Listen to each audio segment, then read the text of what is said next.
Hello, welcome, Tuesday night.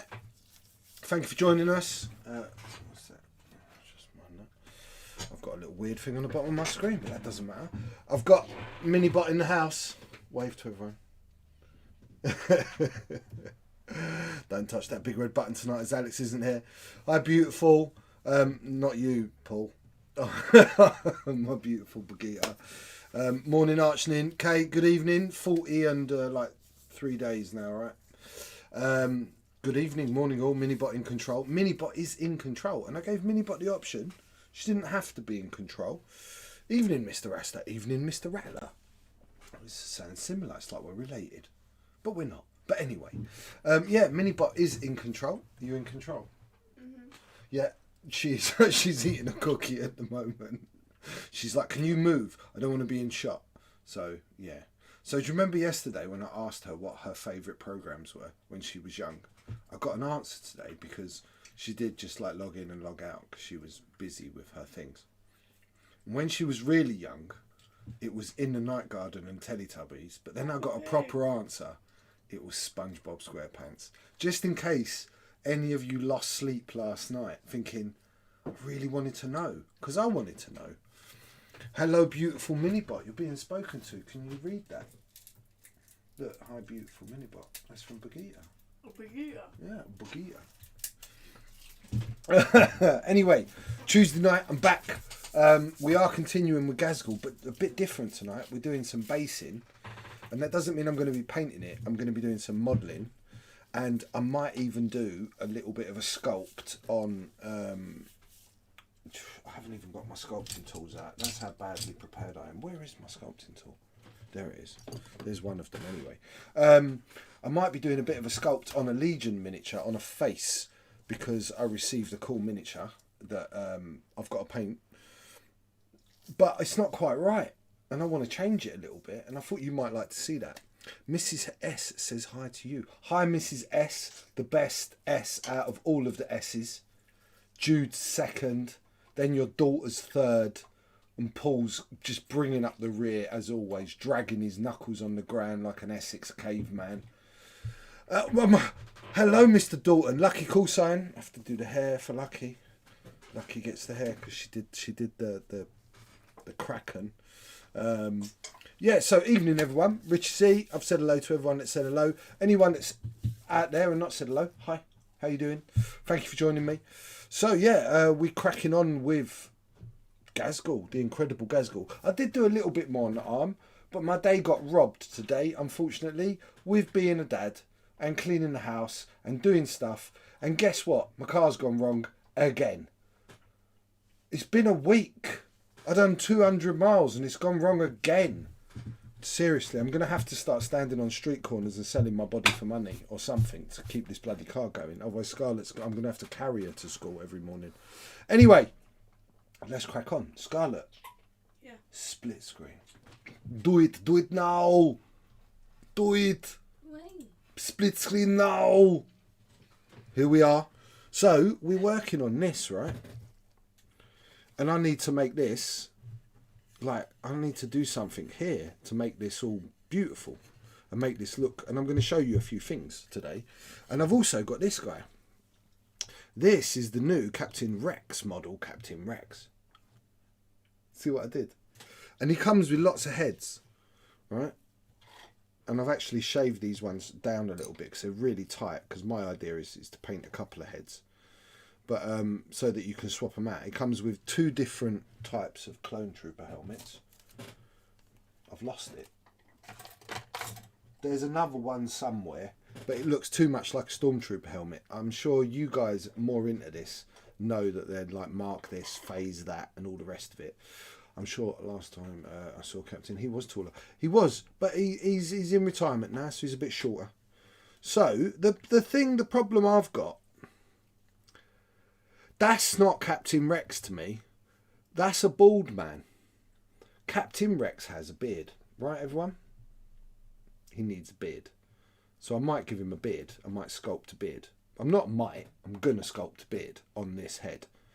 And we'll see if I get round to that in this show. because I'm going to be using some green stuff. So I thought I'd get it all stuck together and get it ready. What I will say about this model was the mould lines were terrible on this. And I can't say that about most of the Legion stuff I've worked on. Not during that time. I know not during that time period, Captain, but it don't matter, does it? It don't matter. We want Captain Rex with a beard. And I'm going to give him a beard. Because if the customer don't like it, they can just put on this head. And then everyone's happy. Because I've got to do the markings. Because I've got to do that head, right? It's got to have all Captain Rex's markings. But I want bearded Captain Rex. I don't care. He needs to have a beard. That's all there is to it. So we might be doing that. We're going to be doing some modelling and some sculpting and some bits and bobs. Let me get some stuff on my desk, which is not paintbrushes. Because I have been painting a little bit before the show. And I've got some really crap super glue, everyone, because all the shops are closed. All the good model shops are closed. There was this great model shop in Nottingham called GD Models. And it closed down last year, or this year, at some point this year. Let's move my camera a little bit. And they were like a proper model shop where they did, you know, model railways. Oh, come on, stay there. That's it. They did this stuff, plastic. So this is like embossed plasticard. You get all different sorts of plasticard, different scales, thicknesses, different patterns on it. And they did great super glues. And that's where I used to go for my stuff. So I've got some stuff. I know it all just looks like junk right at the moment. I've also got, let's open my drawer of loveliness. Let's get that one and that one, I think, those two. I've got some of that fuse wire because I'm going to make barbed wire. If you notice on this base, there's a little bit of barbed wire sticking out, and I want to make my own barbed wire because you can get Games Workshop do. Oh, I've got some in here. They do this barbed wire stuff, right? But it ain't that. Didn't want the customer. It sounds good to me. Didn't want the customer upset. No, you know, you don't want to upset the customer, but I'm pretty sure the customer's going to love this. I'm very low. Let's move this a little bit. Let's move this. Alex has cropped me while I've not been here. So you're just going to see my eyes. I'll be like Mr. Potato Head. Anyway, I'm going to make some barbed wire. Shall I start? Let's start with making barbed wire. So scale barbed wire. My roots with model making, I originally started model making with military stuff. That was my thing. That's what made me fall in love with models. Do you reckon that's thick enough? Let's have a look at this. Let's have a look. Yeah, let's use. So I've got 30 amp. And I'm going to probably use this 15 amp as well. I think that's going to be about right. I might use the 5 amp, we'll see. But my real background came from military modelling. I was really into it. Military modelling was all about accuracy, detail, realism. And so you used to make a lot of scale stuff to match in. I'm super lucky to have a proper little model shop just down the road from me. The guy who runs it is the third generation to have it. His granddad opened it in 1938. Oh man, I'd love to go in there.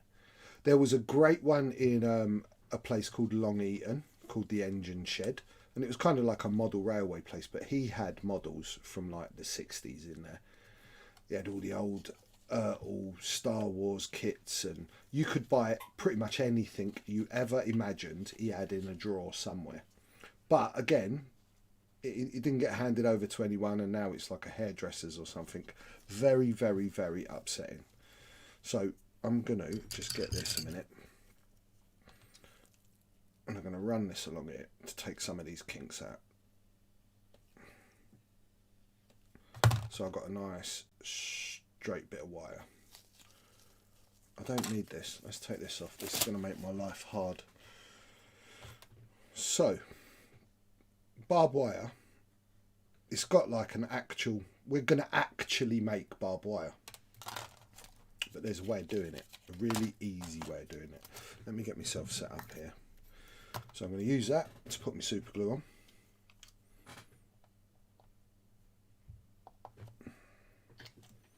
Because the thing about cheap super glue is it goes everywhere. It doesn't control easy. Archning, there was a great place in Dunstable when I was growing up. There was some, I'm just very sad. There was one in Coventry I used to go to. We drove. Do you remember when we drove all the way over to Coventry looking for that model shop and it was gone? Oh yeah, that was so annoying. That was so annoying. And then do you remember when we and then we drove that game where the boot kept opening, so we went over those speed bumps to try and close the boot instead of getting out of the car because we're not lazy. Yeah, there's so many of them gone. And I hate internet shopping.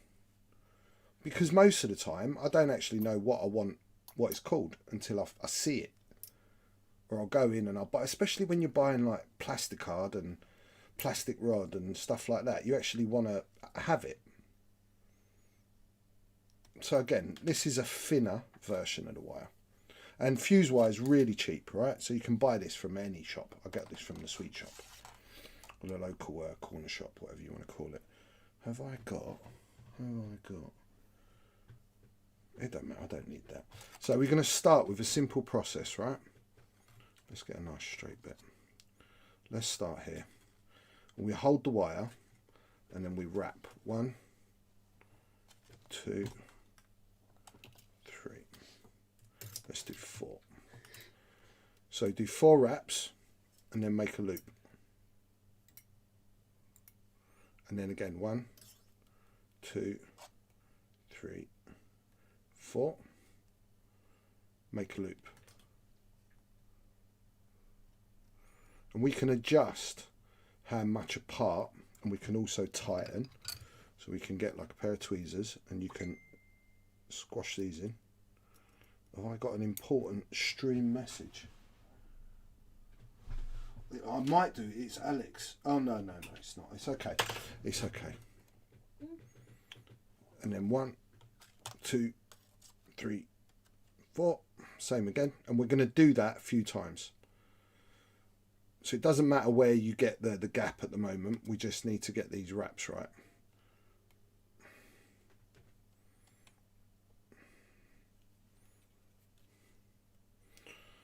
Whoa, people spoke.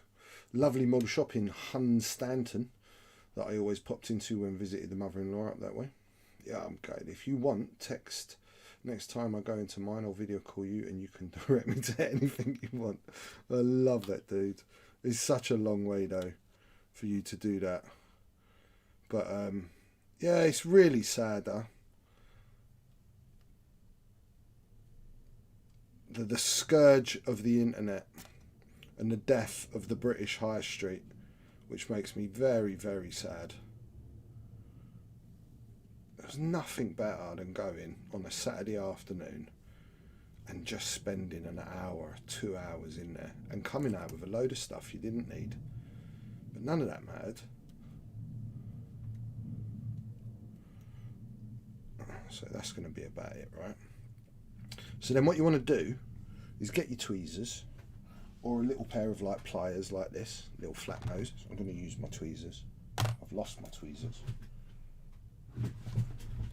Did I drop my tweezers? No, they're there. So let's tighten up these loops. Anything that's not compact, you want it right together, right? So right squashed up together. I'm going to show you under close-up cam in a minute. Because this is, theoretically, how they make barbed wire in real life. We're just making it with fuse wire. It's not going to scare no cattle, but it's not meant to. It's meant to dress this base. Remember, like a really good model, bases and faces, is like a mantra. Bases and faces. Nice base, beautiful face, and you're pretty much onto a winning combination. When I was in court, there was an amazing place, Mark's Models. The upstairs was a secret area with all the awesome stuff. Yeah. Sat here watching you and Mrs. S pulls out a 1 kilogram bag of M&Ms. See? That's why she's so awesome.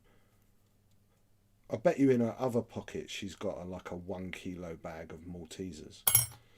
Right, so let's get the spacing right. I'm going to actually look at the base and get an idea of where they've spaced them so we can have something that's similar when we get this model done.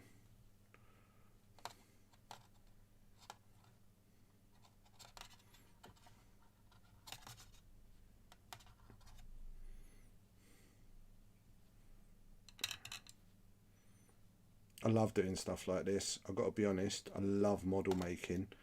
I enjoyed model making much more than I ever enjoyed painting in my time being a painter. I know that's a bit weird. So that's about right, yeah? I've got some nice even spacing in between. Then we get our super glue. And this is nice thin super glue. Don't buy gel. If you want to do this, you want thinner the super glue the better, because you want it to get in between those little coils and, you know, work its way in. However, she hates blue food.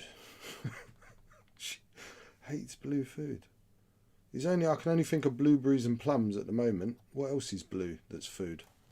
Apart from milk. Octopus. Octopus? What? Since when was octopus blue? No, squid. Squid's not blue, it's white. You can get blue squid. You can get blue squid? Yeah, Google it. You Google it. Alright. I need to see proof of blue squid. Because I'm sorry, but I'm struggling to believe you. Blue squid. Not a fan of blue milk then. There. Wait. Always be careful of what you're Googling, Scarlett. That's a blue squid. It's a blue squid. But I don't think when you cook them, babe, they stay blue. How do you know? Because I've cooked a few squids. And squids, you kind of take the skin off them, darling, and then the meat underneath's all white. You can get blue shelled lobster. Okay, fair. Let me just hair dry that, because otherwise I'm going to stick to everything.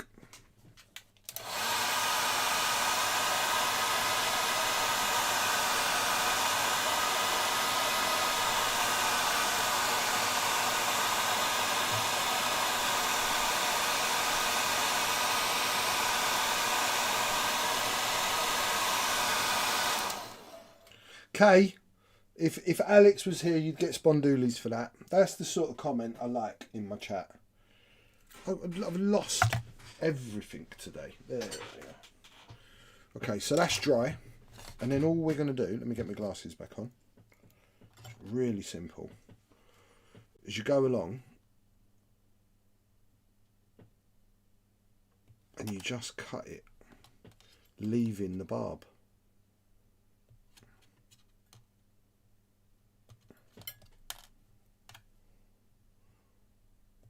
Because I want to dress the base with various bits sticking out, and I want it to kind of tie in with what's already there. And I don't like GW's barbed wire, because it doesn't look like barbed wire. It just looks like two wires wrapped together, and that's not going to stop anyone.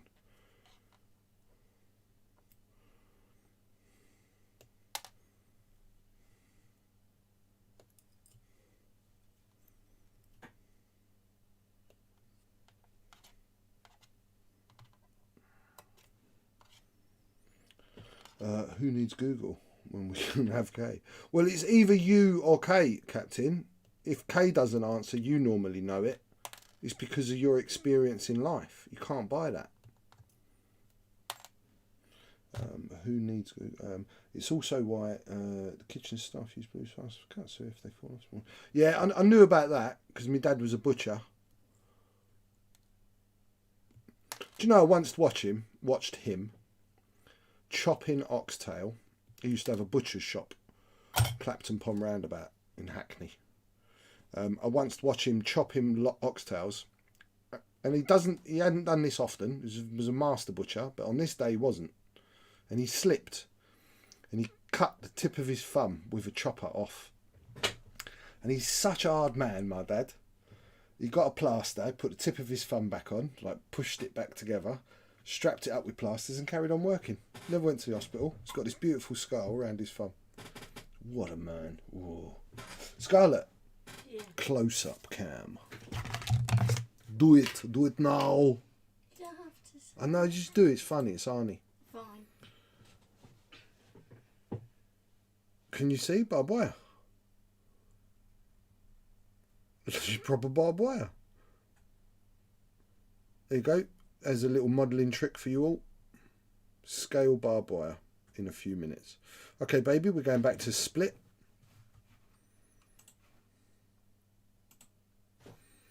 Okay, so let's cut that there, and let's cut that there. Where are we? Blueberries. It was the only thing I could think of. Was blueberries that are blue, or elderberries. Are they blue? Or are you just saying berries? No. Oh, tree. Now I know what to lay down on my skirting board if we have mice in the house again. You need a Jack Russell, Kay. You need a Jack Russell. So I'll end up like, because you can bend this. I mean, that's the great thing about fuse wire. It's really easy to bend it, and I can bend it and I can have it all twisted and coming out. What I'm going to do is I'm going to keep making a few bits, right? So I'm not getting that exactly bent to shape yet, because I don't actually know exactly where I want it to go. Let me get my little lid. Let me get my trash. Tip my trash out my lid, and let's get rid of that. Okay, so that's scale barbed wire. That's going to be one of the elements. I've then got, I just went through my drawers. Oi, oi, savaloi. Lobsters are blue before they are cooked. You are right, Kay. Lobsters are blue before they're cooked. But the meat's not blue. I think that's the thing. That's what I'm getting at. Because I've caught plenty of lobsters and watched them turn red as I've cooked them.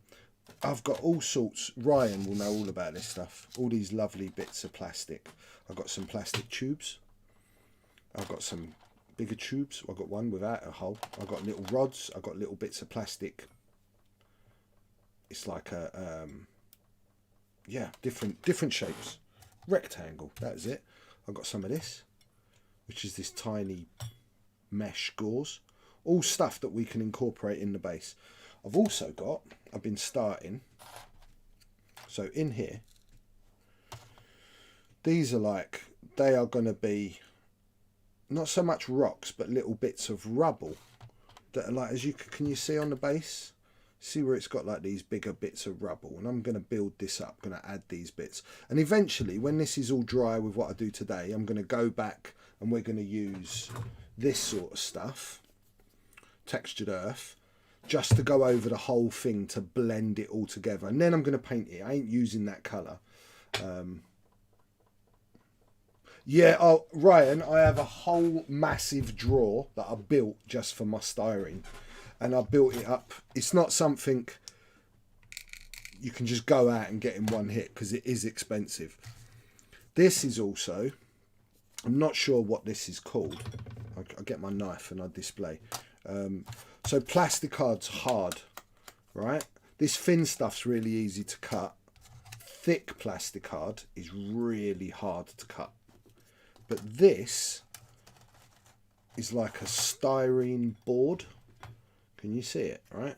This, it carves so easy. You can't, like, you can do little bits with this, but once you start on anything that sort of thick, it's almost impossible. This also, you can get it, break it, and you get these lovely, look at that, it's like rock.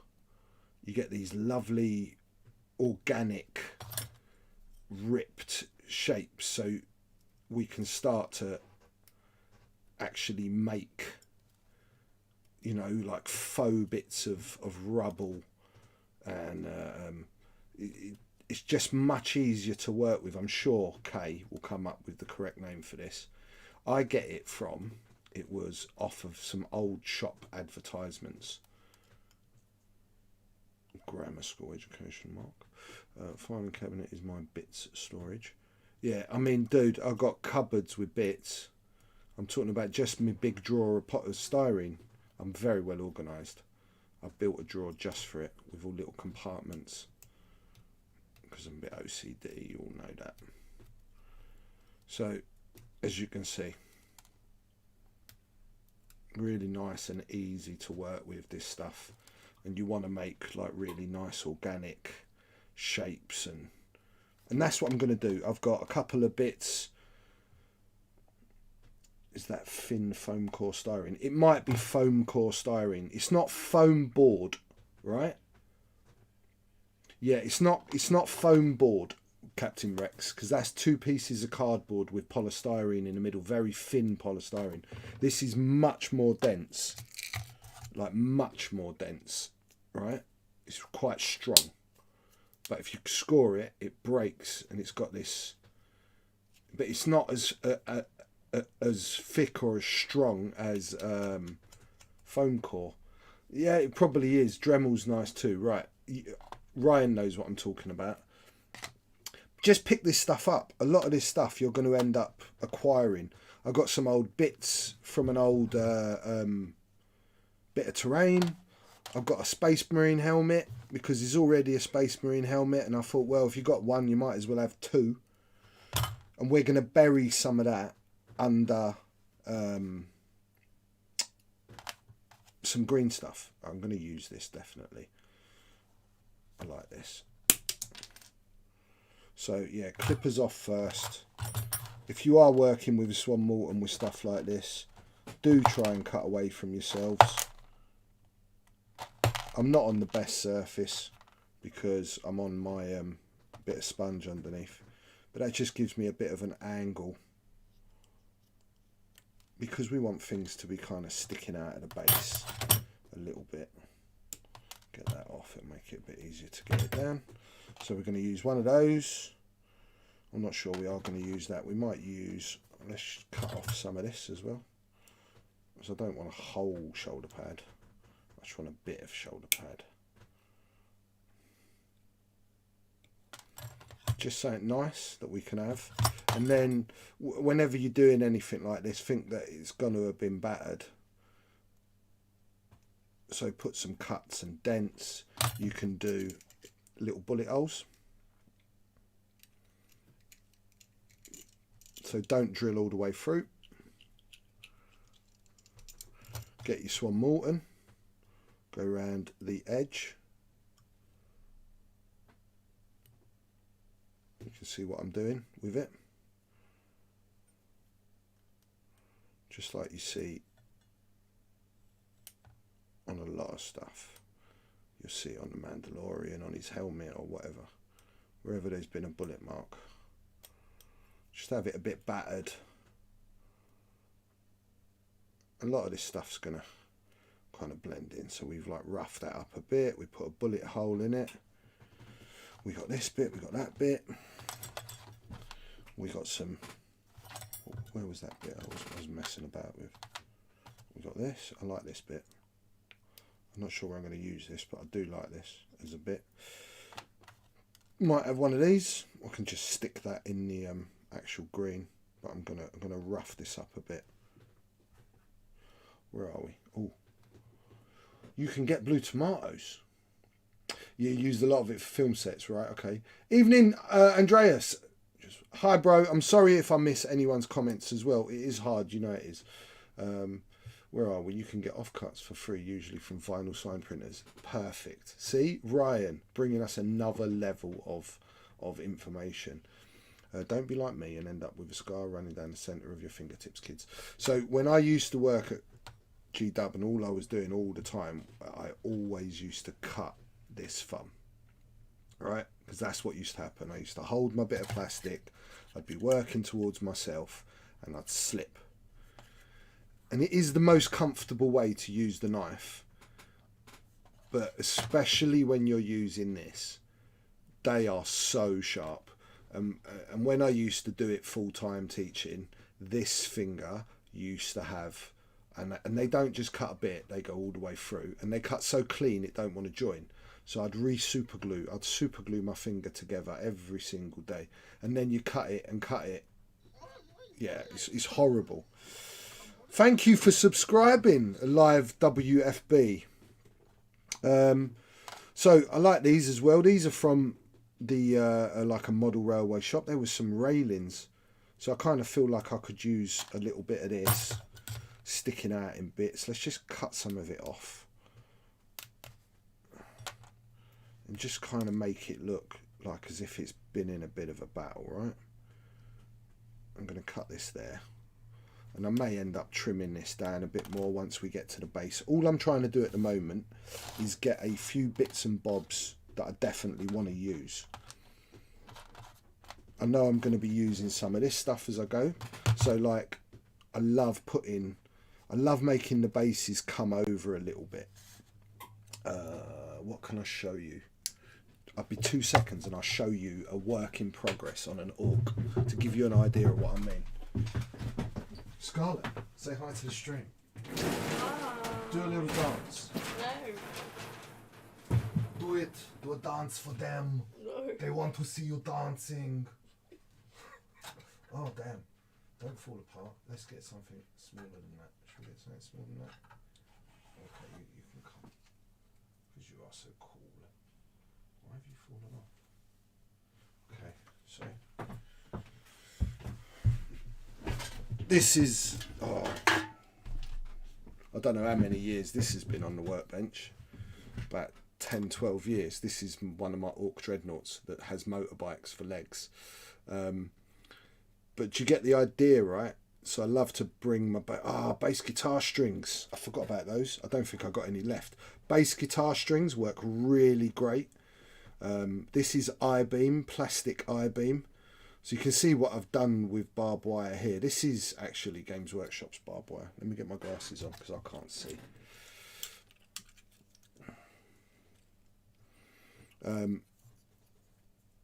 So this is the kind of thing I want to do, is build up this kind of realistic basing to match into this.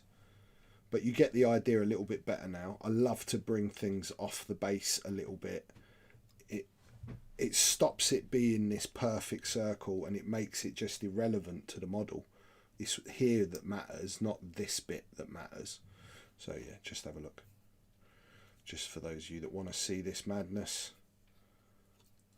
This was the sort of madness I'd do. Look, I even built a distributor and I wired his engine up because I was really into my cars, and I wired all of the exhausts because he's got a double V4. He's got a twin 4 V engine, and you've got the little Gretchen who's starting the force shield on his little handle. Yeah, look, was these Orc motorbikes? Yeah, Orc motorbikes for legs. How cool is that? That's pretty cool. I should maybe paint some of these things one day. You can see how old this is because this is white plasticard that has gone naturally yellow, right? Because of how many years it's been sat. And I was really into, I love wiring things. I love that, the reality when you actually start to wire up the guns. They've done this great with the Gazgul model, right? They've done a lot of that. How can you have that and not be itching to paint it? Oh, Lee, this is nothing, mate. You have got no idea what I have got built. Like I said, I was really in model making was my thing, much more than painting ever was. So I'll one day get on stream my battle wagon, and my battle wagon is about this big, literally. It's as big as this table, and it stands God knows how tall, and it's a boat because it was for my freebooters, but it's got tracks and it's got propellers and anchors, and oh my god, there was so many hours, and it's got barnacles on the side and still in there, all in grey plastic. Anyway, let's crack on. So that's what we're doing. Just a bit of that. I like that. I'm going to use that. I'm going to use that, definitely. We're going to use some of these as we go.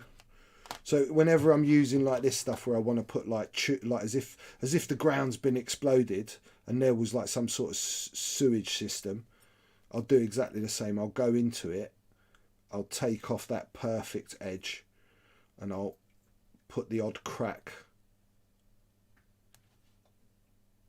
into the plastic, right? So work your end so it becomes a little bit more like as if it's actually exploded rather than it's just been cut off really neatly. Okay, so I'm also going to use some of this because we've got some checker plate a tread plate, and it would take 6 months of continuous painting. It would take a ridiculous amount of painting, Captain Rex. It would take a ridiculous. I'm not even going to go over there and grab some of my models out because they do break my heart looking at them. I'm not going to go. No, we'll do that another day. I'll get some of my unpainted stuff to show you guys, like the model making, the raw model making. Right, let's just make a bit of space. Let's get some green stuff. I've got some green stuff. I brought this off the internet. It was much cheaper than Games Workshop's. I'm not going to lie. But it's such a big bit, it keeps getting stuck together. But this is okay. Because, see now if I wasn't streaming, I would have put this in my mouth and licked it. It's very bad. Don't do that, kids. You dip it in water. Water stops this stuff sticking to your metal tools. So generally when you're working with green stuff, this join where the two products meet goes hard, and you'll get dry. If you fancy streaming or want to break from painting at any point, a gallery stream of your project shells would be a good idea. Hobby related question: how long do you keep your wet palette wet? Do you ever squeeze the sponge out after a night of painting? Well, I'll show you my wet palette. I haven't added water on my wet palette for a good few weeks, and it's still working. That paint we used yesterday is wet. Just top it up as you need to. You shouldn't have your sponge super wet. I mean, it's not pouring out water at all. When it's too wet, then your paint becomes like water. So yeah, just play with your wet palettes, and don't be afraid to change your sheets as well on your bed as well as your wet palette. Look, can you see that hard line? That's where the two parts have they've already cured. I might take that out.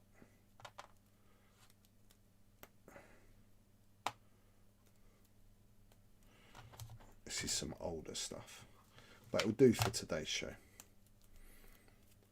You could probably get away with using a different material to do this. You could use Milliput. It's cheaper. You don't want anything you have to oven dry, because that's not going to work, because you've got to put plastic in the oven. But yeah, can't believe the top of that. I'm not a bad man. Look, that's called being an artist, Lee. That's a work of art, mate. That's a work of art. Inside it's nice. I might have had a couple of accidents and my sponge might have got paint on it, but no, we won't talk about that. Don't have a go at me. You know I feel bad when you have a go at me. You don't even want to know about what I did to a couple of my brushes by accident. Where is it? Shall I show him? He gets really angry. I might have hid it just because I'm too embarrassed by it. Yeah. Lee. Look what I did to it, Lee. Look.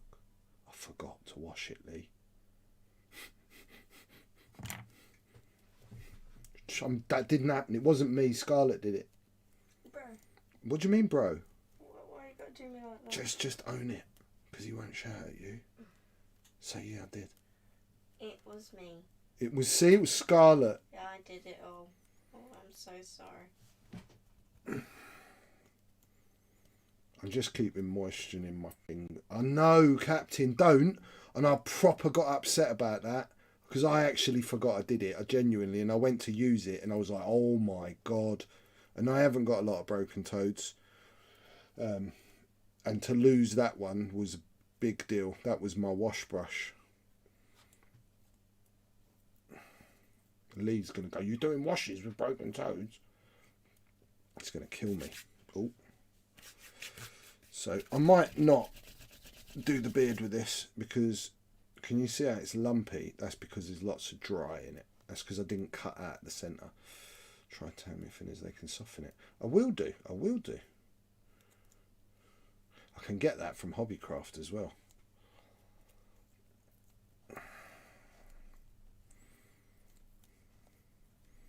So when you're sculpting with green, at first green's really sticky, but really soft, right? So, and this is not great green. You can see with all the lumps. It doesn't matter because of what we're doing with it. That's why I'm not going to do Captain Rex's beard with this. I'm going to either go and buy some new ones, or I'm going to actually cut out the centres. If you were sculpting traditionally like a figure, this is when you want to rough your shape and it sticks easy.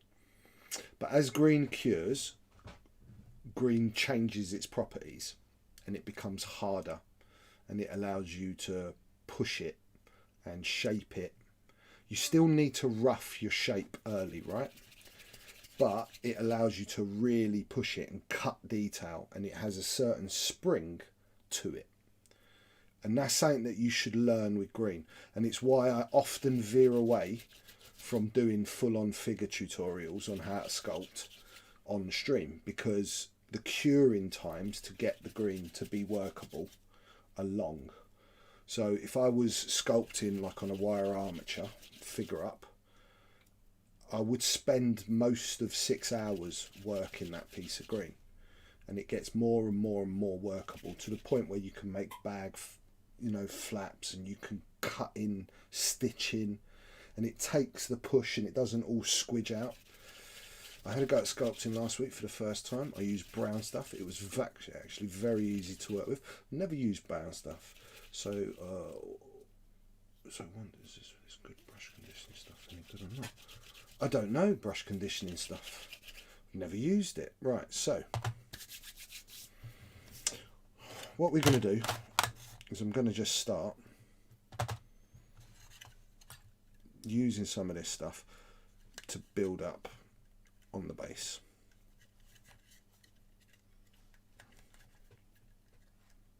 I'm just going to use my fingers at first. Remember that I'm going to go over this with a textured earth later. I just want to give myself some lumps and bumps, and I want to give myself something to push in some detail, and then I'll work it a little bit more. And this is only part one. I will come back and I will finish this base on stream and show you like the process of painting the base, because it's not something I do that often, is actually get the base work done. And I do talk about bases and faces all the time.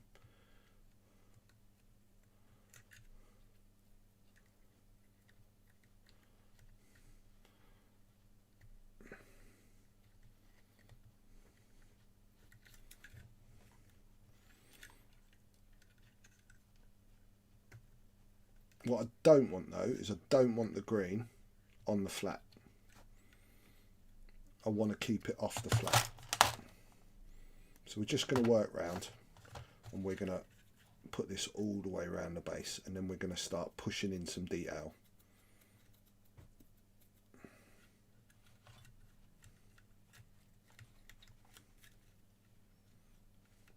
What I will do, right, I did a tutorial video a couple of years ago when I was doing my dial covers on sculpting with green.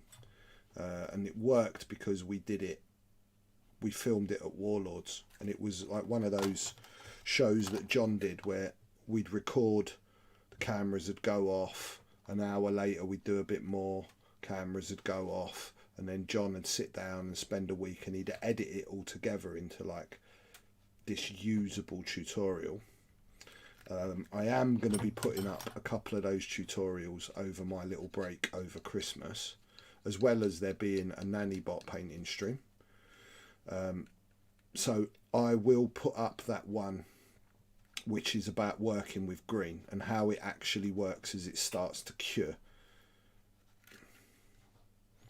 But at the moment it's nice and sticky, it's easy to work, moisture stops it sticking to your tools, good brush soap keeps the brush body and point together.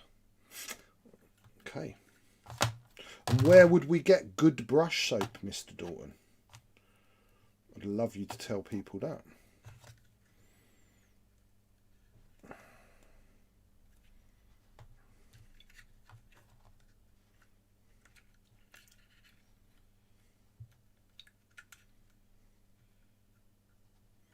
In fact, I'll tell you what we do, right? As we're working through this today, as we get towards the end of the show, look at that solid bit of lump of green stuff that just has gone hard already.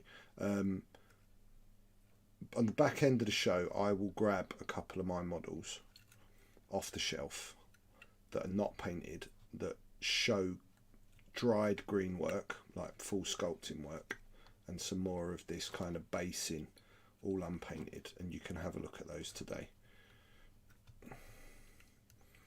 See, it's already starting to, you're just getting these levels in, right? That's what we want to do, is start to make it look like this is all one base. I hope I've got enough green mixed. Oh, broken toad.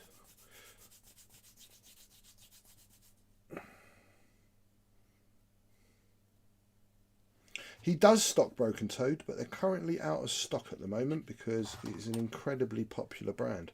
I do believe, Lee, you call me wrong if I'm wrong. I'm pretty sure you said you were out of stock. So this as well. This is my metal sculpting tool of choice. This is called a Wax 5. And when I used to work at Games Workshop in the studio, this is the sculpting tool of choice. This is available from a sculpting company called Tiranti. Tiranti. They're located in London, but they do mail order. They do everything related to sculpting, mould making, and you can buy this tool there. I've not seen this tool available anywhere else. There's something about that end and that end, they're just incredible, even when you're working really small. I also use like a metal tool like this that's just a pin. It just has a straight pointed end, and I use wax shapers, which are rubber tipped brushes for smoothing, for getting like flat, soft green.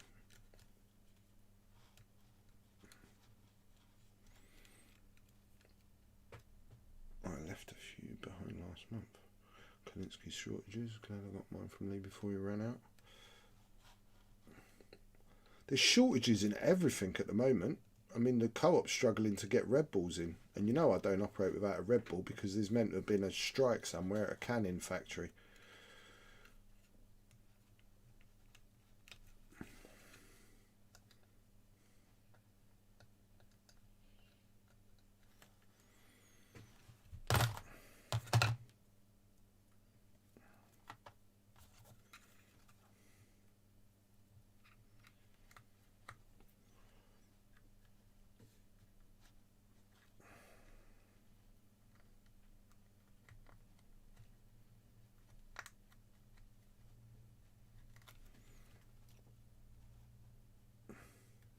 So if you're doing a similar thing like this at home, you don't want it to be flat. You want lumps and bumps and undulations in it, because it's meant to be rubble, detritus, bomb damage. It's never going to be flat. So keep those highs and lows, and when we cover it with texture, it's going to look fantastic. Tesco are giving away free Christmas turkeys to anyone who can outrun their security guards. Oh, Paul. I'm picking up new stock tomorrow. Ooh! Let me know, Lee. I'm in the market for some stock at the moment. Well, some, you know, stuff that I need. Let me know what you're picking up, dude. Give me a call.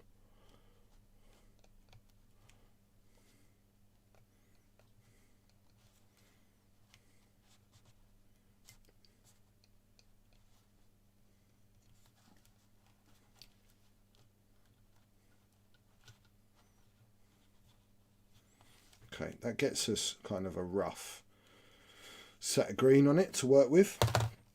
And now we'll start with some of the bigger bits first. And we'll find where I want to put them anyway. So my Gazgul, let me put gloves on there. I don't want to touch him without gloves. I'll show you where my Gazgul goes.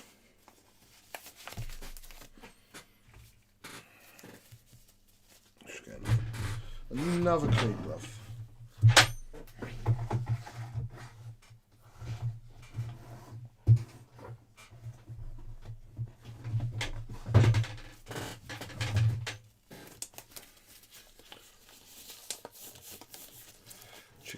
beef stock, maybe a nice deli glaze.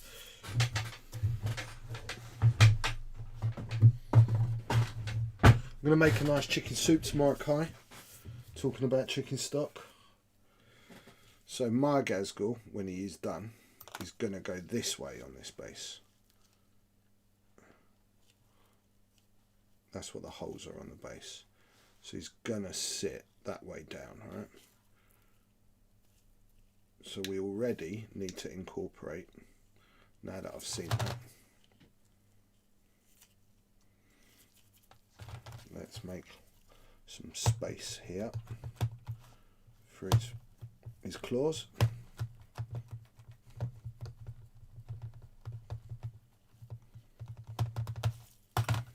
Let's just make sure he fits nice, got no green on my hands.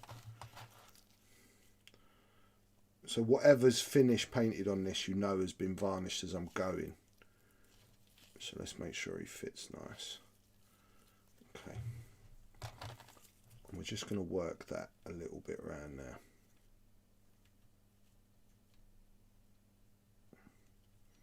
So that when we've come to actually texture this, we don't lose too much detail. But there is something to be said for the fact that his toes are kind of digging into the actual softer rubble. Okay, so let's get him off. I'm just going to clean off this a little bit.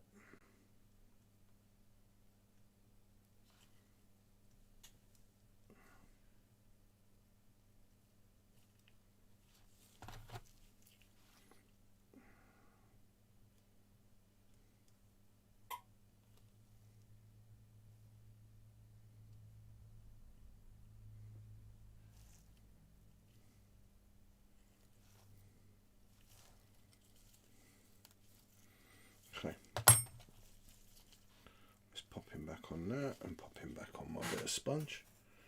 Off to one side. Okay, guess I can actually see that now. Let's push that in a bit more.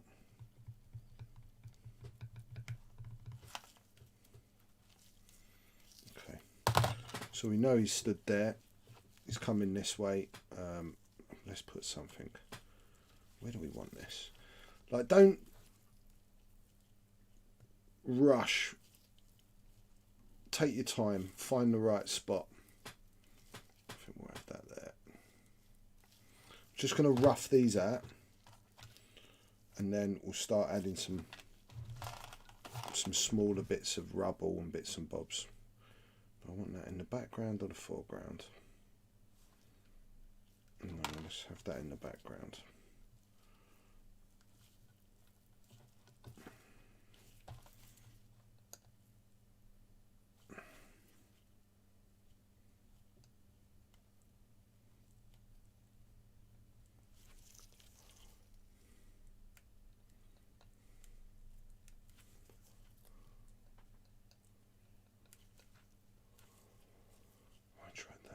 Fat finger it and scrape half the paint off as well. Moisture on the tip of that really helps for that not to happen. And like I said, each part of that is finished has been varnished, because I'm eminently aware of how many hours it's taken so far to get it to that stage. And your finger juices will definitely take off your detail. Glasses.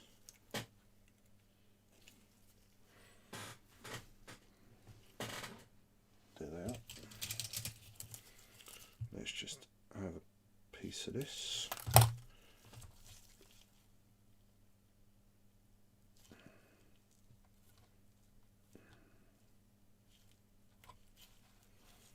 So we got the start of a little broken pipe. Let's get a slightly bigger gauge. So this hasn't got a hole in it. I want it to have a hole in it, because it's meant to be like sewage pipes. So I'm going to put a hole in it.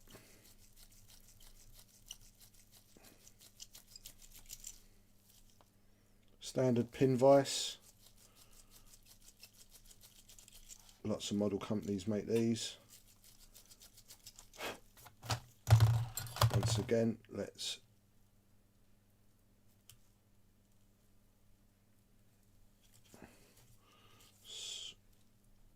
take the squareness off, damage it a little bit, crack it. All this is just going to help when you come to paint up your base.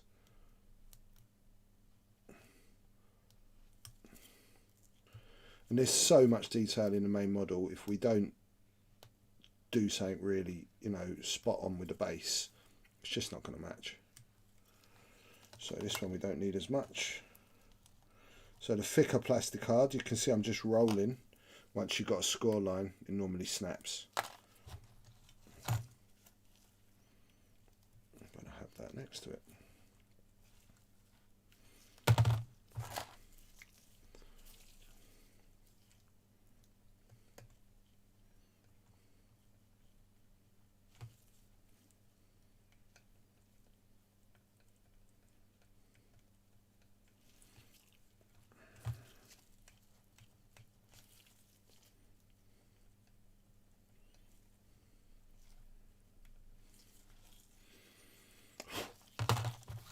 Okay, what else are we going to do? What other bits are we going to use? Do we want a bit of tank?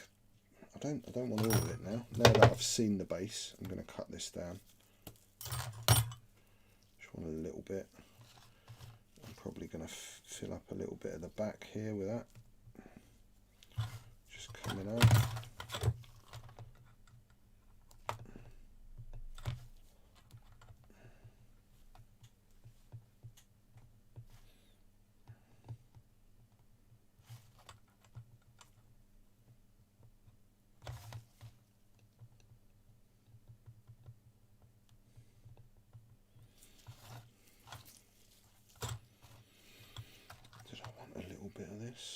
Oh, barbed wire. Barbed wire. Why did I make barbed wire? I made barbed wire. Let's actually, I want a bit of this. Oh, a little bit of this. So let's take a piece like that. Piece like that. Basing is always the part I've enjoyed the most. Wish I had pics of my Hordes army and their custom bases. Yeah, it's really important, actually. Really, really important. And you know, like my Orc army that I've got built unpainted, every single one of those models has got this ridiculously detailed base. And you probably don't need to do that for every single model in an army. But if you're painting like this really beautiful custom figure, the leader of your army, you want to give him a bit of a special base. What was that? Yeah, of course you can go inside, but you can charge it here if that's all you wanted to go for. But where is that? You don't have to go though, but you can if you want to. That is up to you. Sorry, I was off screen then.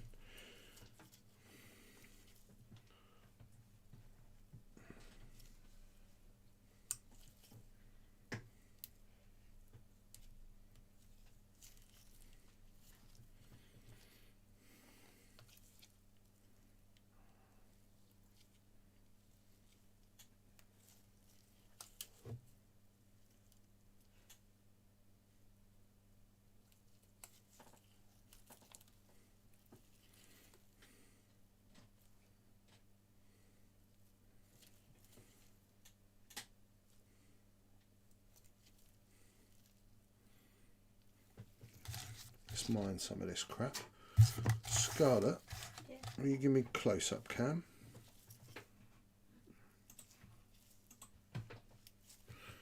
So, oh damn.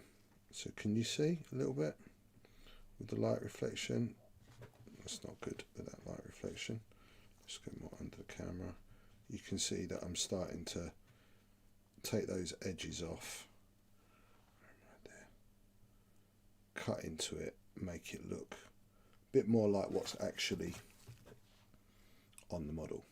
So like this piece. Okay. Okay, babe.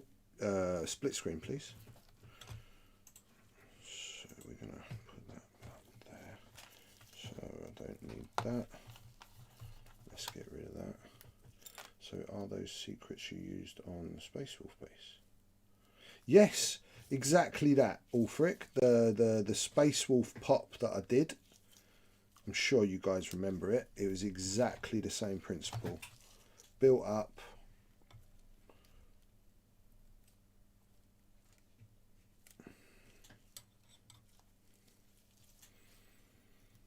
Because we need to like carry on with some of what's going on you know what they've already started. We need to have some sort of crossover. So they've got these nice bits like this, right? So let's make a couple of bits of rubble for that. So this is that foam core or that foam board. So if that was standard plastic hard, that wouldn't, there's no way I would have got through that in these 4 little cuts. You see how much I've gone through, right? It definitely wouldn't have done that. So I want to make a piece, just a piece like that. So I've got a bit of a plan in my head, but I'm also kind of making it up as I go.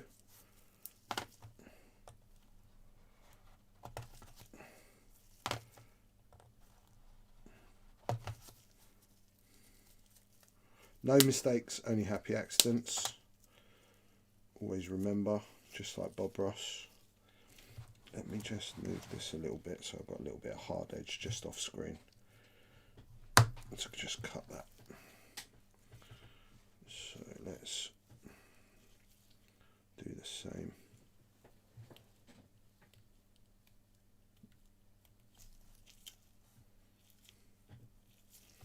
And I mean this stuff, right? If you can see, I can run my knife and you make like a little V.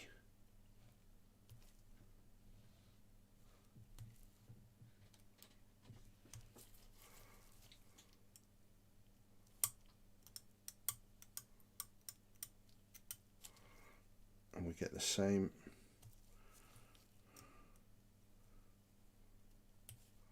cracking that we did, that we've got here. See this sort of cracked masonry.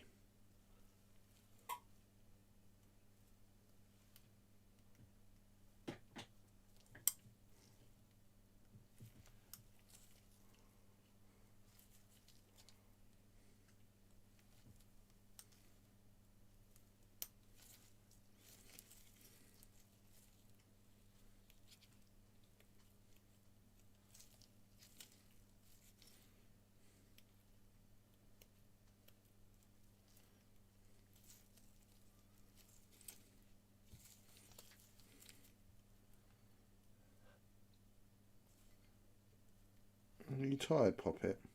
Yeah. You know you can go in whenever you want, darling. I know. If you want to go and chill. I don't want to leave you. Oh, but that's okay. I've got all these lovely people to keep me company. Really? Yeah. It is cool, you know, if you want to go. I just feel bad. No, don't feel bad. Okay. I can switch my own cameras.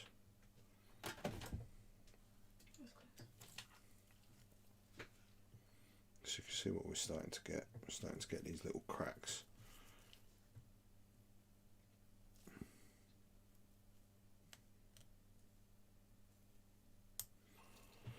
Is it wise to leave Rasta unsupervised? Yeah, sometimes, Paul. Best things happen when I'm on my own. Best things happen at like 1 o'clock in the morning when I should be asleep, but I've really got into something and I just don't want to go. I love you, my darling. Thank you, Minibot, for your help so far. You're welcome, darling. I shall pay you in blood later. In blood? Yeah. Yeah, cool. A stranger's blood. Nice. Okay.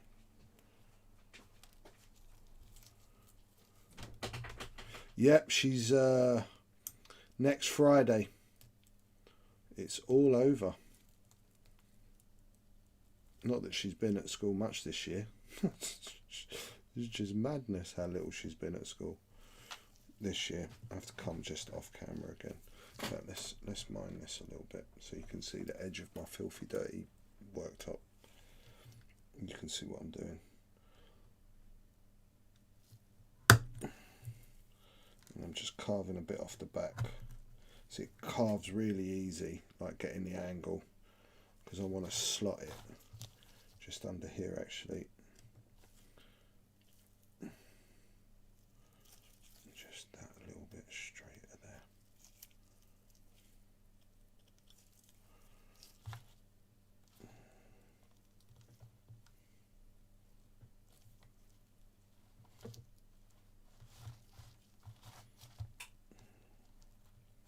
I'm going to take a little bit more off that corner because it's catching.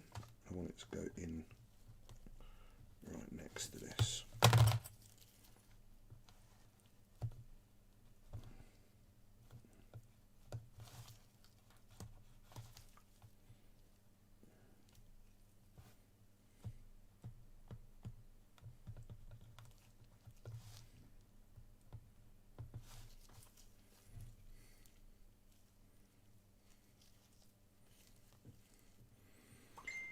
So that's starting to come across, right? Because I want it to look like it's all one base. I don't want that in. Let's get that bit over there. And then, like I said later, then once this is all dry, it's going to be terrained. It's going to be textured. What else do we want to add? Let's add a few, maybe a bit of these railings sticking out somewhere. Get a nice twist on them. Make it look like they've seen some battle damage. That's way too much. I think we'll have some of these at the back.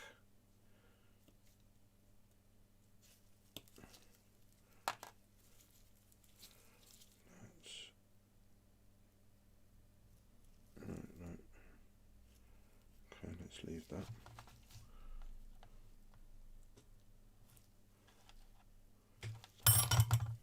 So we're getting some verticals right in as well. We don't want everything to be lying down. We want to give the height.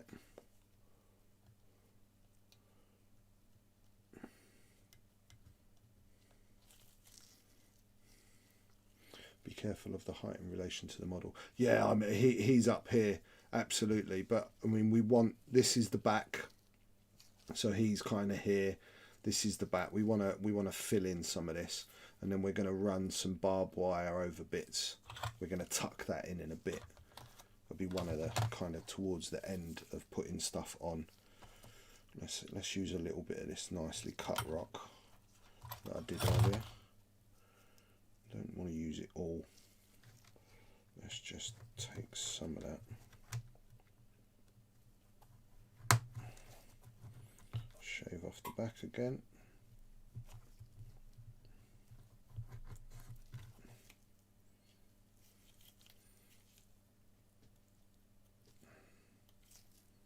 Just always looking to make sure I'm happy with the shapes.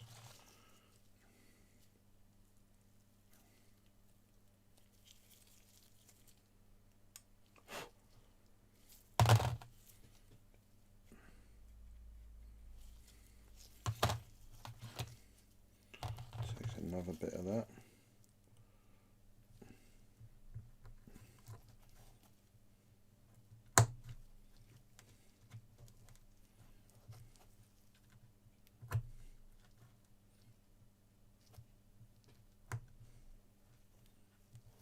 Okay. Lost one of the facets I liked to that. That's fine. Smaller bit down there. Let's get you under that.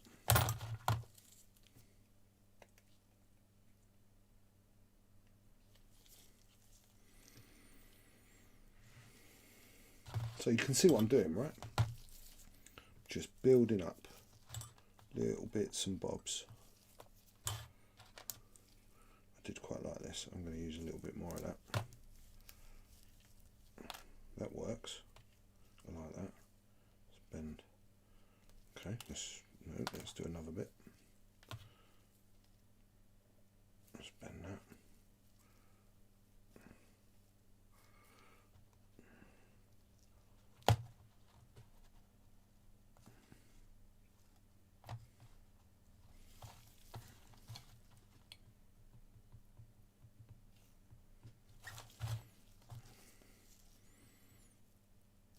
Okay. And then not wanting too much more. So we have got shell casings. We can add those, and if you can see, we've got shell casings.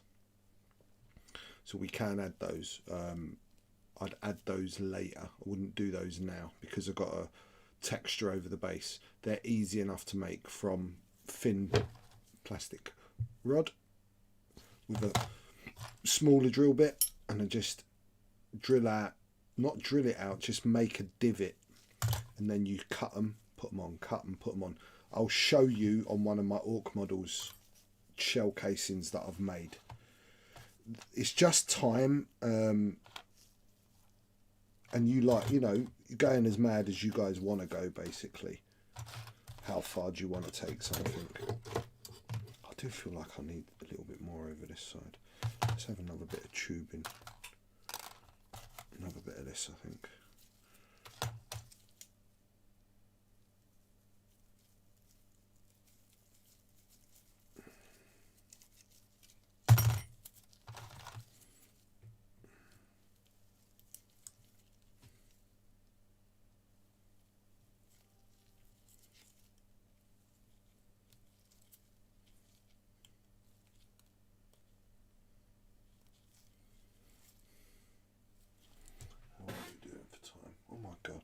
This thing, right, I'm working and I genuinely feel like I've spent hardly any time and it just flies. And I didn't spend my usual 45 minutes of a big chat. Okay,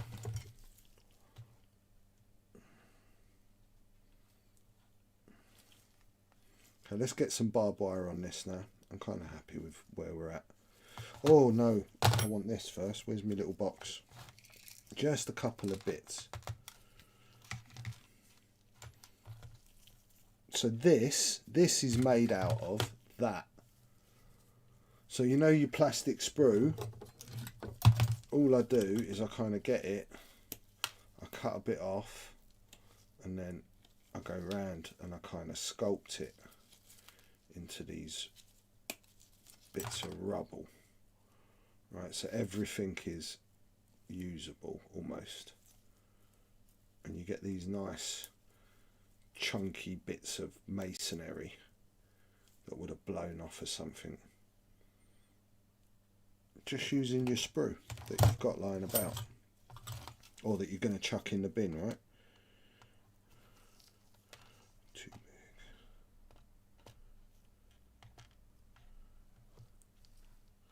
You can spend all day kind of picking the right bits.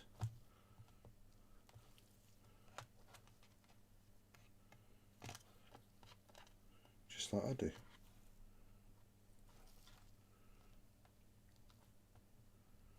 Remember, we'll lose some of this once we start texturing in it, but it's nice to have that variation in texture on the bases. You don't just want it to be all sand or all gravel or all mud. You want this broken up, lots of different shape and variation of shape. It really will add to it. A bit of a smaller one just next to it.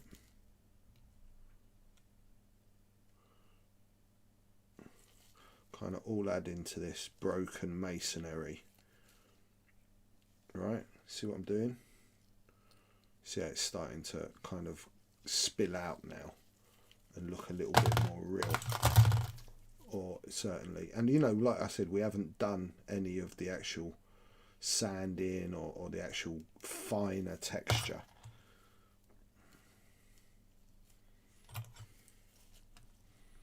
But bits like this are great for kind of just bulking it out a little bit, making it look interesting.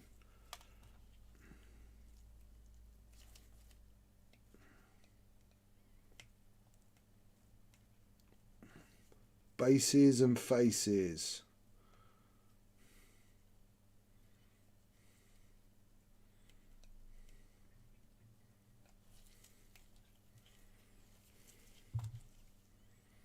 We got another bit. Let's have a bit around here.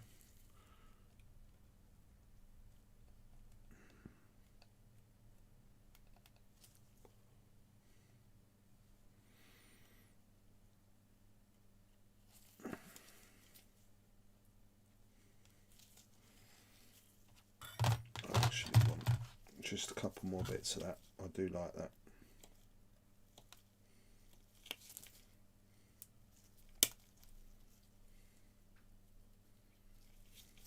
Be careful though that you don't leave it looking like just clipped up plastic sprue.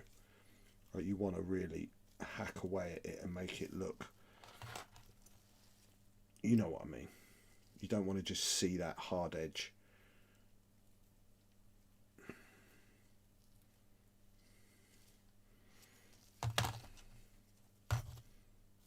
Of the actual the perfect square.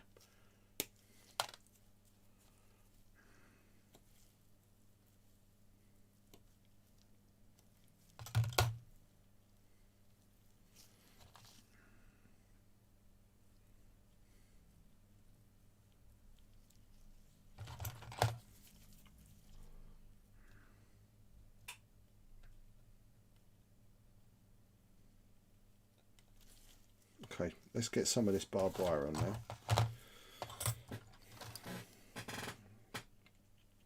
Okay, what I'm going to do, I'm going to use this. So traditionally, is that a bit big?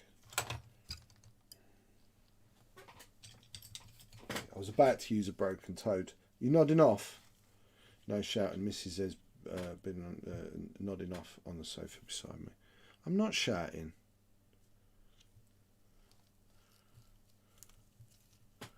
That's what you get when you eat a kilo of M&Ms.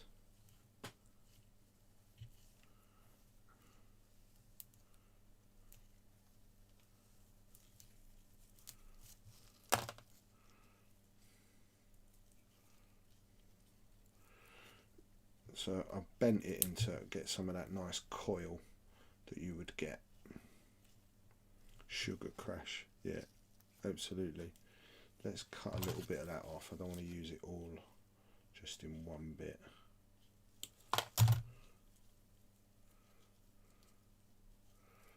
And let's cut a bit of that off. Also going to use my tweezers just to make sure these are not been bent in or anything like that, not hidden. And then we'll start to have a look at where I'd like that. Where would I like that?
I want to make a tiny bit more of that. Just a little bit.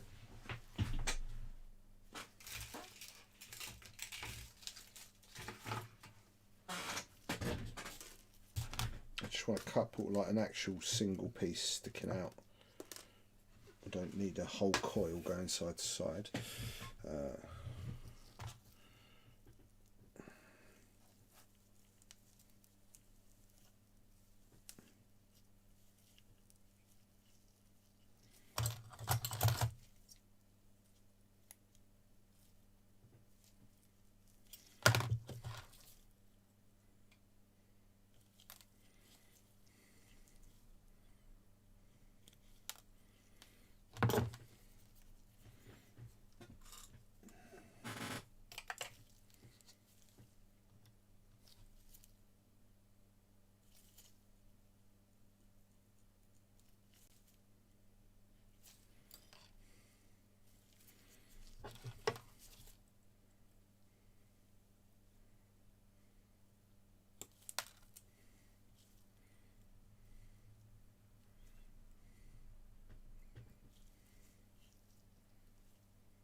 Okay.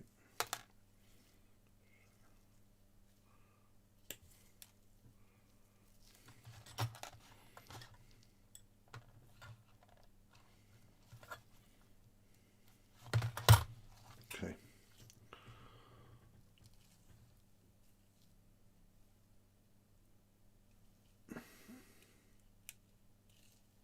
Okay. That is. Let's just smooth that over a bit better.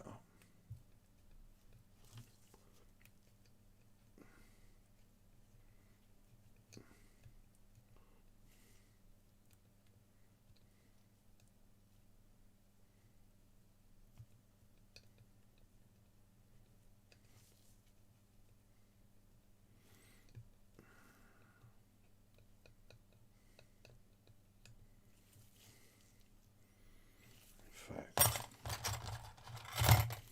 looking at that could have had a little bit.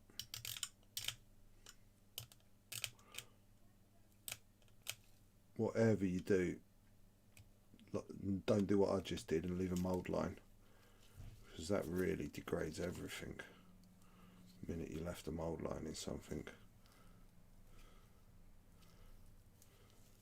Okay, it's better.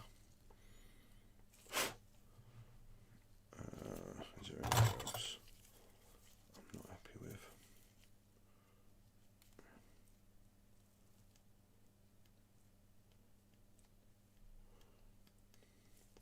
So now it's just a case of checking that I've got everything in a way that when I come to put the texture over the top of this, it's not going to look wrong.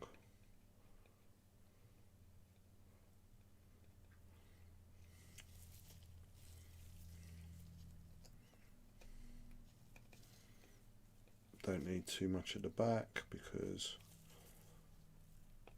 you're not going to see it. So that is where I'm going to leave the base. So we've made it into one now. We've certainly created something that's more consistent. This needs to dry. I'm not going to try and put the texture on it now. This needs to dry. I'm not going to rush that process, because this is a prize to be given away to you guys. All I'm going to do is just make sure that this, anywhere where it doesn't like look lumpy, so that when I do put that texture, it looks right.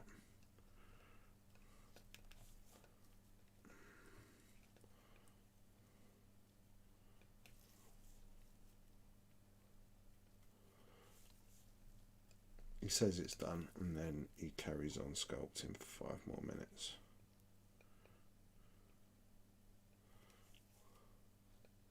I might do a bit of painting on Gazgul, in fact. Finish his arm off once I've cleared up.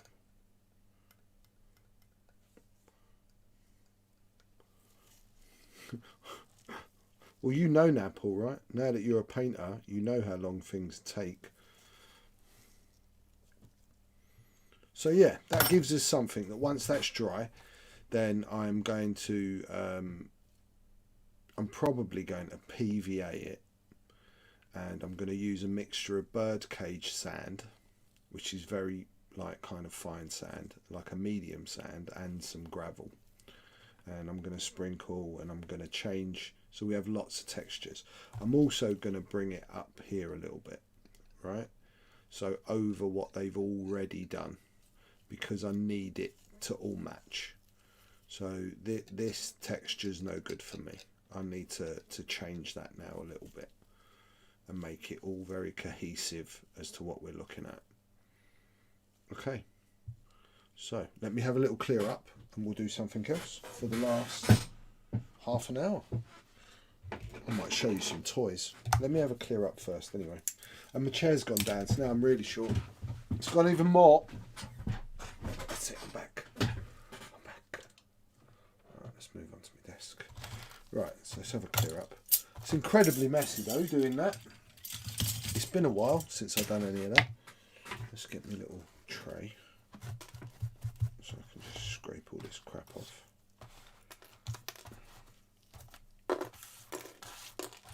I hope that was a little bit of an insight into kind of the first stage of building the base. I did say we'd cover that.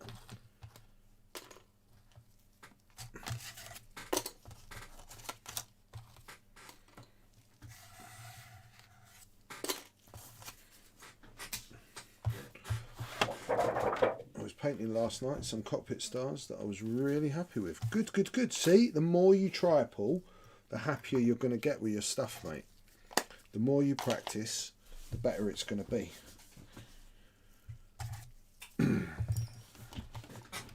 Okay, what do you want? Do you want me to paint for a bit, or would you like to see some models? Because this is where I got to yesterday. Let's go close up.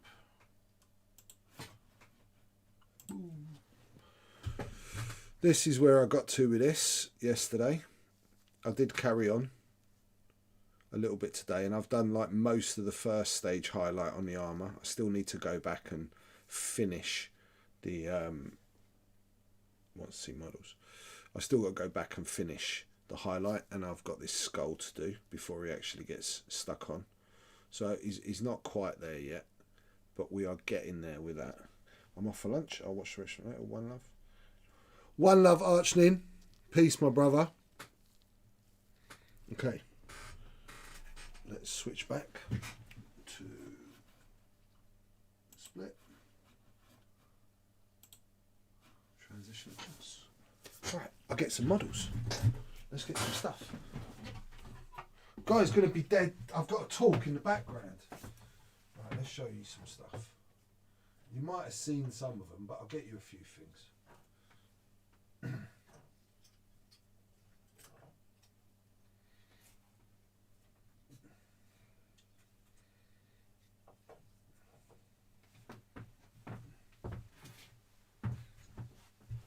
Okay, I'm coming.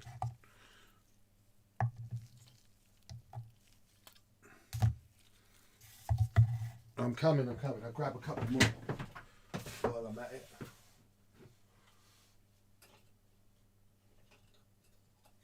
Just to show you some different craziness.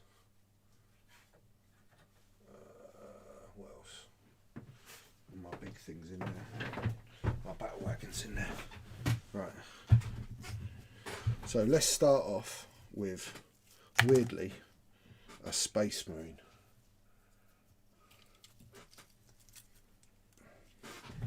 Okay, I can't really need that. So, in fact, should we go under close up? I should show you under close up, really. Let's show you under close up. There's loads to show you.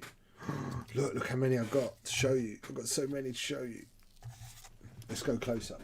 You can see this then. Close up and boom.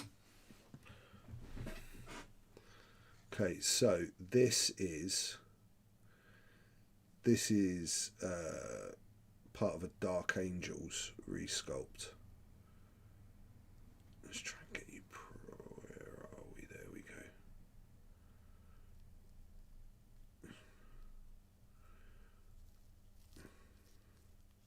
So this was one layer of green left to dry and then sculpted over the top to get the actual to get that hooded, you can see like the way it is on the inside. And you got the eagle's body, and then those were sculpted on a flat piece of plastic and then added on. But this you can see like the process of conversion model building on an actual Space Marine. So getting these flats, you're using this stuff. These are clay shapers. They're rubber brushes that bend. But when you moisten them, they allow you to smooth green stuff. I also will cut existing parts, bend them and use them, mix and multi-match.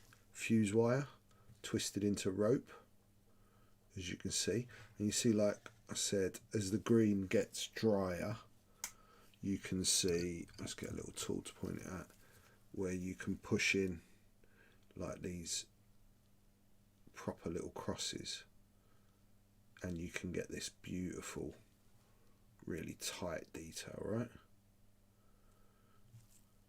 Okay, let's show you another one under close-up cam.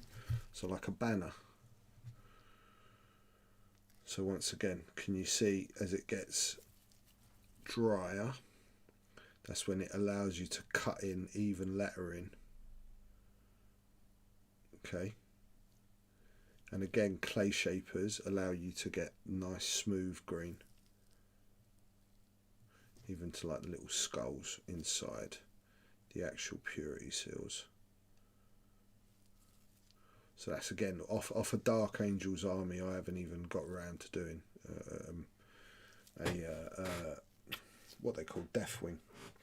So some of these are freebooters. So these are going to be a mixture of,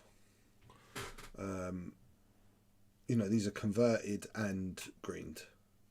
So these were like Badruck's freebooters. So excuse as the focus goes in and out. This has got a very tight focus.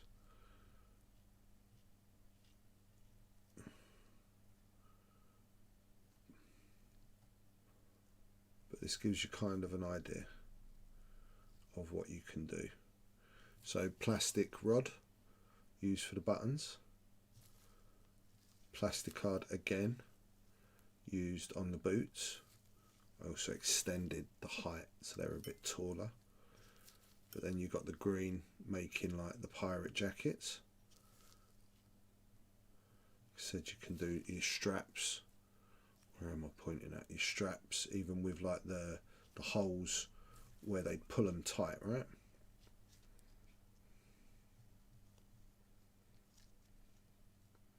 And then the working from the actual plastic. So that's what clay shapers let you do. They let you smooth and blend your green even onto a hard surface when you're trying to do conversions. Having a huge bits box really helps. Just little bits, right, with detail when you really go in fine scale. So when you've stuck on these bullet belts, well, you need to put the little end bit with the stud, with the actual rivet, or the button that's held that onto his armour. Great little bionic eye. That is a piece of hex plastic card, cut flat with a bit of green over the top. And again, the let's get that in shot. The green, the plastic card for the rivets. I'll tell you what, another great thing for rivet size: Brita water cartridge filters. Break them open, and inside they've got these tiny little balls. And you drill a little hole, all different sizes. Show you another one. So this is another one. boy, this orc is armed to the teeth. These are all armed to the teeth. These are not flashgits. Yeah, Badruck, freebooters. So they were like, their guns are ridiculous. So you can see how mad I've gone with all of their guns. That was the idea, that they just had guns like no one else's guns, because they were so wealthy. Bass guitar strings again make absolutely fantastic tubing, right? So these are, looks like the big friendly giant. Yeah, wait, I've got some better ones than this coming up. Again, fuse wire wrapped around plastic rod, so we're getting these real, you know, bionic heads, cyborg heads, whatever you want. Heavy bolter strap, joint, so that it actually works and fits. Everything's got to have engines, as far as I'm concerned. You can see there's even like brass tubing, because I really do go a bit mad with these things. Just give you an idea. And again, you can see the bases, right? So here we have exactly the same sort of principle on the base. I used to love using these bits because I paint marble on the tiles, different colour marbles, but then I stand them up. I'll show you another one in a minute. I'll show you my sniper. He looks amazing because he's on like a second floor of a building. This is also another little trick I do with my exhausts, is fuse wire, and then this is clump foliage that I put on the fuse wire and I super glue, and it goes hard, and then you can paint it a la, I'll show you that one in a sec, a la this little guy, because I actually painted him. He's got like exhaust fumes coming out. I'll show you all that in a sec, but let's finish this one. But yeah, that makes great smoke. So once again, like a million different guns joined together. Do you know, I think what I watched was, when I was building these, I was watching Fifth Element, and you know the gun that has all the pop-out attachments and the flamethrower, and it was very much like that. That's what kind of inspired this. Again, great bass guitar strings, wiring it all up. The green stuff coat, long coats, additions to the feet. He's got everything, isn't he? Look at that gun, it's ridiculous. Flamethrower, some sort kind of towel weaponry. Yeah, wicked, really cool. One day I'll think about painting these. This guy's great. This dates back, this was from like, I've been doing this for a long time. From when I was a little kid, they used to have this thing called a cyborg, and he had a wheel, and I wanted to remake it. So this guy's got the same sort of big ass gun. His gun's ridiculous. I forgot how ridiculous these are. And he's got great wheel, and he needs suspension, right? You've got to give him suspension. Obviously he's going to have a rough time.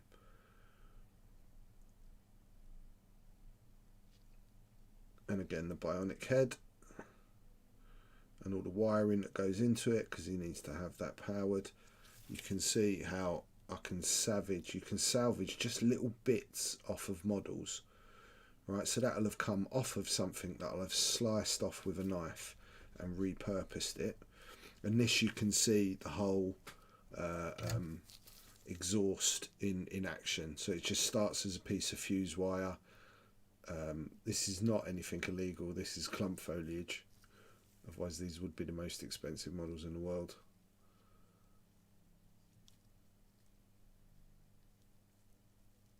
Bass guitar wire bends great as well if you're careful with it.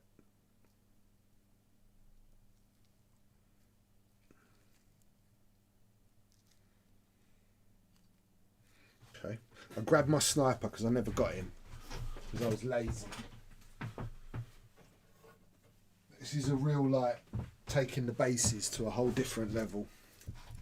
So same squad, but this guy is a sniper, but he stood on That's how much of a base you can do. Where they're actually, he looks like he stood on the second floor of a building. He's got an even bigger gun. I love this guy. This is probably one of my favourites. And he's got his little Gretchen spotter on his back. He's very... Let's take him off of this. Easier to show you him without the base. A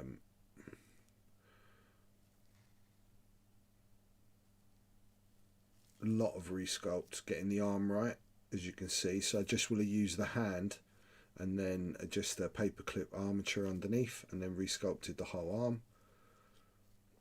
So, like as I was talking about before, as green cures, all these marks and being able to push the green and cut these like details, right? That happens as the green cures. So I'd get the rough shape on. The same with his arms. I'd rough out the arms, and then as the green starts to harden, that's when it allows you to like push in like the elbow joint, or push in the definition into the muscles to create veins, to create the ripples in the fabrics. Same as this sort of thing. So you rough out the piece of green here, and then as it starts to cure, you start pushing in, and you can it takes the work and it allows you to get this sort of effect. So be aware that like green stuff is about curing, and it has different properties as it cures.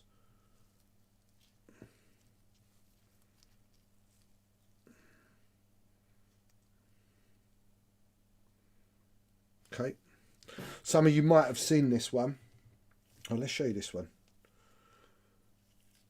I never finished him. I started painting this little guy on stream bloody ages ago, right? I broke his needle when I took him, because I used to go to Loughborough to put my stream together. But this is the cyborg pig doc, whatever, and he's got like the surgeon's binoculars. I don't know what the hell you call these things.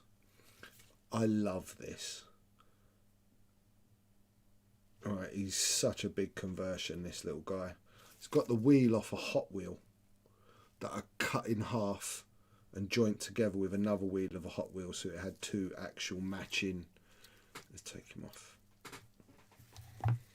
So he had two matching hubs.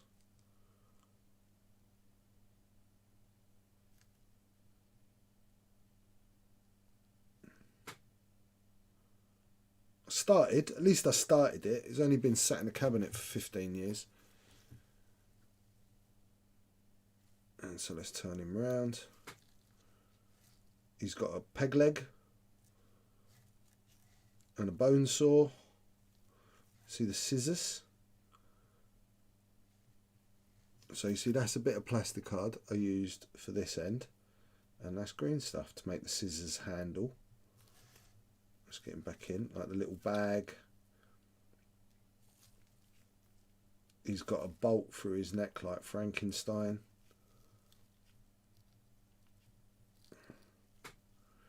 And then I'm sure you guys can see how much work's gone into like the backpack. And then it's kind of mix of medium plasticard and green stuff and brass tube. And again, the wires. I love the wires. The wires make things look real, and the pistons, because these things have got to work in my head. I need to have a way of them actually working when I build things. Otherwise, let's get that out of the light a bit. You can see what's going on with the plastic card there. The white bounces really badly. Fuse wire again. So made off of the model, allowed to dry, hole drilled in it, fuse wire, hole drilled in that, like literally like as if you'd really do it in real life. Plastic card nuts and bolts, so hex rod, and then plastic rod.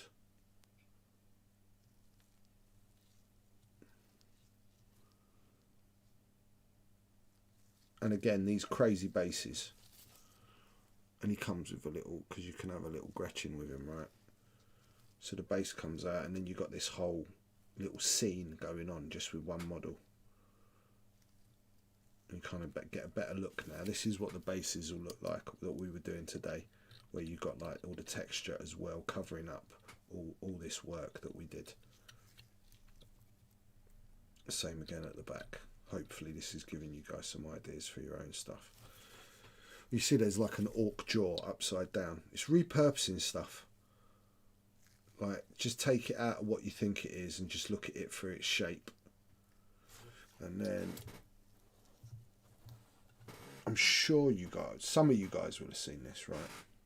This is Badruck himself, which was made out of an old orc war boss from one of the box sets, Black Reach. So he got heavily resculpted. So he got the pirate's hat, and he got a completely new arm, and he got this ridiculous sword, as well as the back banners, the gun again, which is just over the top. Let's let you have a good look round. You see the buckles and the actual thing, you know, like when you actually put a belt on. So once again, like I said, as green cures, it allows you to do incredible things with it.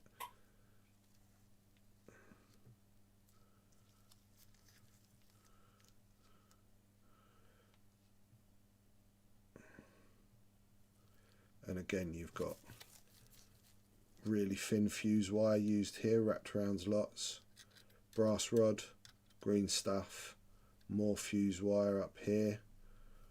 Again, joining them together. These are all built out of multi-layers of plastic card. So that plain plastic sheet, you can cut it, join it, shape it. It's hard to show you the white because of the way it reflects against the light. That's better. Shows you some of the detail in the white, in the actual plastic card. So this is the old-fashioned traditional like figure building techniques, before a lot of figures were just built on CAD, when they're actually built for real. You can see each one of the Gretchen has got a pirate's hat, some sort of pirate theme going on. They've got the epaulets on their shoulders. Let's try and get you that in focus. This guy's great at the front. All the guns are converted as well because it's part of the flash kits. And then you can see like really insane base. Multi-level. It's a whole diorama on one base. Because he gets 3 runts or whatever he comes with.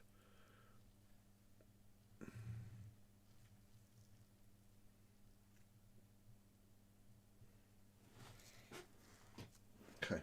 I'll show you a couple of my bikes. Just to show you a bit more conversion. They never looked right, orc bikes, as far as I was concerned. They needed big long forks. So when I used to work there, I think it was Brian Anderson that was involved in designing the orcs back then.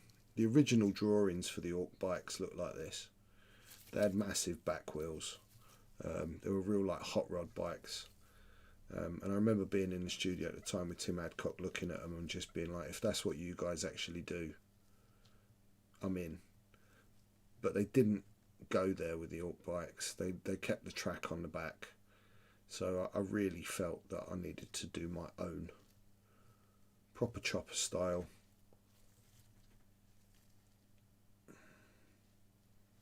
It just changes the whole model. Then this one, this guy is, I did start painting him. Oh look, his face is painted and his goggles are painted. But this guy's got a ridiculous bike. This is one of the character models. It's black, so it's the guy that drove through a Titan's head. I can't think of his name. Wazdaka Gutsmex or something. So he has the best bike. Really big wheel. Really big bike.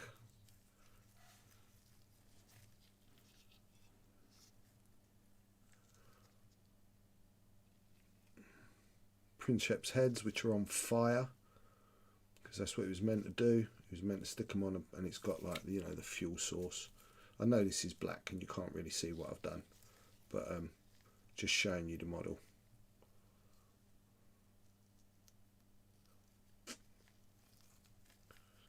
Okay. Right. Let's go back to split. Where are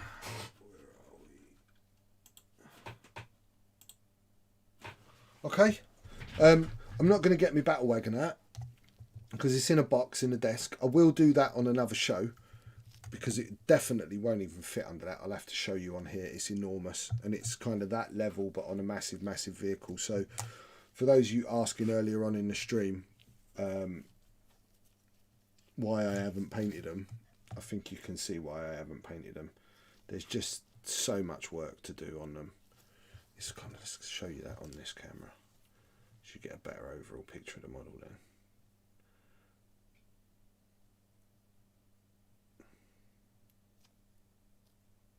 Terminator, what are you saying, bro? So yeah, I've got a lot of history when it comes to orcs. And for those of you coming late to the show, this is what we have been working on. We've been doing the base tonight. We've been just doing some work on the base, showing you how to do that. We've been working on this beautiful guy who is getting there. His arm's nearly finished. This arm. That'll all be done and on. I reckon if I started painting them when you first made them, then I'd done nothing else at all in time, might nearly be finished. Exactly. There's just so much time that would have to be involved in painting them. By next stream, which will probably be Saturday, I'm going to have the arm done and on. And I'm going to aim to have this leg all finished as well. And I'm going to try and get the other arm as close to finished too. So that we're actually going to be nearing completion of this. I'm not sure I'm going to be painting this on Saturday. I think I might give you a little bit of change of subject Saturday. Just for a bit of a break from Gazgul himself. He's awesome. But this is... At the end of the month, if we hit our monthly stretch goal, I'm going to give it to you guys. All done, including this little bugger, Makiri. I've still got to paint that, Jesus. But yeah, we are getting there with all the bits. Backpack's on its way. We are getting there, bit by bit, working through this model. It's so many hours so far, this model has been. But yeah, thank you for letting me indulge you in showing you my toys. I've got lots of other toys. They're just hiding. I need to get them all out of storage to show you all. Let's go full screen. Ooh. Right, that's better. I'm not so minimised. So yeah, thank you everyone, and thank you Doc, WFB, and definitely got some new guys in the chat. Really enjoy having you along. Please tell your friends. I am going to be doing a lot more 40k. I'm going to be getting hold of Ragnar Blackmane very, very soon. I'm going to be doing a Space Marine because I've done this Orc project. I think it would be nice to kind of show you some fades and stuff with the airbrush on some Space Marine. I'm interested to do that. I haven't painted a Space Marine personally for about 12 years. So it'd be, well, apart from the pop, right? But the pop was just such a big scale, I don't think it really counts. So I'd very much like to paint Ragnar Blackmane. Space Wolves and Orcs were my thing back in the day. But I don't just paint Warhammer for anyone new to the channel. I paint X-Wing, Legion, Marvel, whatever I can really get my hands on and whatever kind of floats my boat at the time. So I hope you've enjoyed it. I will be back probably Saturday because I don't think Alex is working, and then we got someone to bounce off and it's a bit easier for me with the chat. So if you haven't pushed the notifications button, please do, because that will let you know when we're streaming live. Remember, you can sub us. We appreciate that. Get over to Rasta Mace Painting on Facebook. Check out some of my older stuff there. I will get some new photos loaded up soon. And yeah, if you want in on the raffle, that's all part of our giveaway. I'll tell you more about that on Saturday. But until then, guys, thank you for bearing with me tonight. I know it was a bit of a different one. But stay safe, stay at home, keep your face masks on. One love. Peace.